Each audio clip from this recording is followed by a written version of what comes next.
ہمارا channel subscribe کیجیے تاکہ آپ ہماری ہر آنے والی ویڈیو سے باخبر رہ سکیں۔ یہ حادثہ میری ہدایت کا سبب بن گیا۔ یہ دو ایسے نوجوانوں کا قصہ ہے جو مدینہ شہر سے ترکی سیر سپاٹے کے لیے گئے۔ ان کا مقصد اپنے جیسے دوسرے نوجوانوں کی طرح شراب و شباب کے مزے لینا اور مستیاں کرنا تھا۔ استنبول پہنچتے ہی ندیدوں کی طرح انہوں نے سب سے پہلے کچھ کھانے پینے کی اشیاء کے علاوہ اپنا مدعا اول شراب کی بوتلیں خریدیں اور ٹیکسی پر بیٹھ کر ہوٹل کی طرف روانہ ہوئے۔ ہوٹل انہوں نے شہر کے مضافات میں جا کر ایسا پسند کیا جہاں انہیں کوئی جاننے پہچاننے والا نہ دیکھ سکے۔ کاؤنٹر پر رجسٹریشن کراتے ہوئے کلرک کو جیسے ہی پتہ چلا یہ دونوں وہ مدینہ شہر سے آئے ہیں تو اس نے عام کمرے کے ریٹ میں ان کو ایک سوئٹ کھلوا کر دے دیا۔ اہل مدینہ سے چل کر اس کے ہوٹل میں آ گئے ہیں، اس کی خوشی دیدنی تھی۔ دونوں کمرے میں پہنچے اور بس بوتلیں کھول کر معدے میں انڈیلنے بیٹھ گئے۔ ایک تو کم ظرف نکلا، کچھ ہی دیر میں نشے سے بے سدھ سو گیا، جبکہ دوسرا نیم مدہوش باقی کی بوتلوں کو کل کے لیے چھوڑ کر سو گیا۔ ان کو سوتے کچھ ہی دیر گزری ہوگی کہ کسی نے دروازہ کھٹکھٹایا۔ صبح کے 4:30 بجے تھے۔ ایک نے غنودگی میں اٹھ کر دروازہ کھولا تو سامنے کاؤنٹر کلرک کھڑا تھا۔ کہنے لگا کہ ہمارے امام مسجد نے یہ جان کر کہ ہوٹل میں مدینہ شہر سے 2 آدمی آ کر ٹھہرے ہوئے ہیں اور یہ کہہ کر نماز پڑھانے سے انکار کر دیا ہے کہ وہ ایسی بے ادبی ہرگز نہیں کر سکتا۔ ہم لوگ آپ کا مسجد میں انتظار کر رہے ہیں، آپ جلدی سے تیار ہو کر آ جائیں۔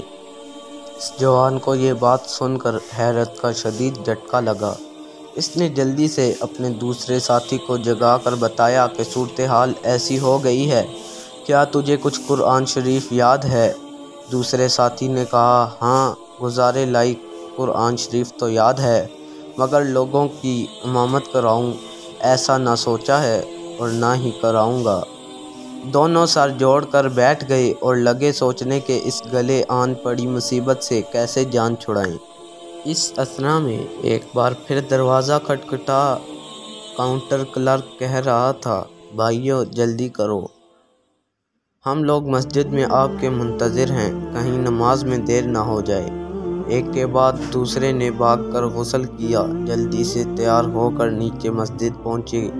کیا دیکھتے ہیں کہ مسجد نمازیوں سے بھری ہوئی ہے۔ ایسا لگتا تھا نماز فجر کے لیے نہیں لوگ مدینہ شہر کے شہزادوں کی ابتدا میں جمعے کی نماز کے لیے اہتمام سے بیٹھے ہوں۔ ایک جوان کہتا ہے، میں مصلی پر چڑھا، اللہ اکبر کہہ کر لڑکھڑاتی زبان سے الحمدللہ رب العالمین پڑھا۔ نمازیوں میں سے کسی کی اس تصور سے کہ مدینہ کا مکی دیار حبیب صلی اللہ علیہ وآلہ وسلم سے آیا ہوا اور مسجد رسول صلی اللہ علیہ وآلہ وسلم کا ہمسایہ انہیں نماز پڑھا رہا ہے، کی سسکیاں نکل گئی۔ پھر کیا تھا، کئیوں کے ضبط کے بندھن ٹوٹے۔ کہتا ہے، نمازیوں کے رونے سے میری ندامت کیا بڑھی کہ میں بھی رو پڑا۔ سورہ فاتحہ کے بعد میں نے محض سورہ اخلاص ہی پڑھی، مگر اپنے پورے اخلاص کے ساتھ نماز ختم ہوئی۔ نمازی میرے ساتھ مصافحہ کرنے کے لیے امٹ پڑے اور کئی ایک تو فرط محبت سے مجھے گلے بھی لگا رہے تھے۔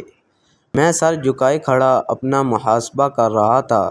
اللہ نے مجھ پر اپنا کرم کیا اور یہ حادثہ میری ہدایت کا سبب بن گیا۔